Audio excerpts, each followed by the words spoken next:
Hi hello नमस्कार मैत्रिणींनो, स्वागत आहे तुमचं माझ्या यूट्यूब चॅनलवर। मैत्रिणींनो, आज अतिशय सोप्या पद्धतीत असा हा बांगडा रस्सा बनवणार आहोत। तर त्यासाठी हे बघा स्वच्छ धुवून वगैरे हे बांगडे घेतलेले आहेत। त्यावर आपण आता नमक टाकायचं आहे चवीनुसार आणि हळद टाकायची आहे अर्धा चमचा आणि आगळ टाकायचं आहे 2 चमचे आणि व्यवस्थितरित्या सगळ्याला लावून घ्यायचं आहे।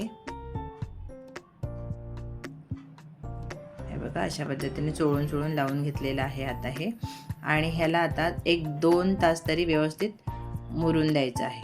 आता एक पातेलं घेतलेलं आहे, त्यावर तेल टाकलेलं आहे। तेल गरम झालं की लसूण, मिरची आणि टोमॅटो व्यवस्थितरित्या भाजून घ्यायचं आहे। चांगलं परतून घ्यायचं आहे। गॅस मोठा करायचा आहे। बघा अशा पद्धतीने चांगलं भाजून घ्यायचं। मीठ टाकायचं चवीनुसार थोडं, कारण पहिलं टाकलेलं आहे तिखट आणि हळद। आता आपण लाल काश्मीरी तिखट पहिलं टाकलं होतं। आता कांदा लसूण मसाला टाकायचा आहे 1 चमचा, थोडं अजून टाकलं म्हणजे 1.5 चमचा कांदा लसूण मसाला आणि काश्मीरी लाल तिखट टाकले होते। आता ह्या मसाला एक टाकायचा आहे। या मसाल्यामध्ये कांदा लसूण मिरची खोबरं अद्रक असं हे सगळी पेस्ट करून घेतलेली आहे, ती याच्यामध्ये टाकायची आहे आणि चांगलं मस्त परतून घ्यायचं आहे। मसाल्याला पण तेल सुटेपर्यंत चांगलं परतून घ्यायचं आहे।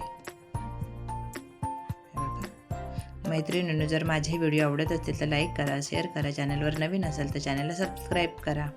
आता हे 2-3 चमचे आपण पाणी टाकलेलं आहे आणि चांगलं भाजून घेतलेलं आहे।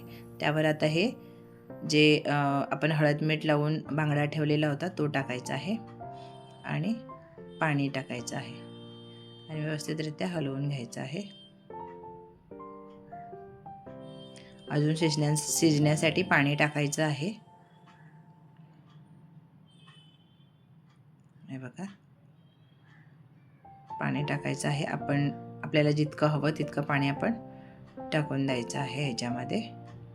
आता झाकण ठेवून 10 मिनिटासाठी उकळी काढून घ्यायची आहे।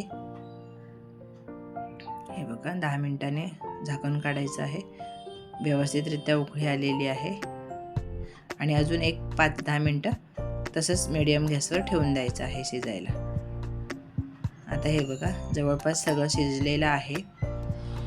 10 मिनिटं मी ठेवलेलं आहे। बघा किती छान इतपर घट्ट झालं पाहिजे। किती छान चवीला तर अप्रतिम लागलं होतं।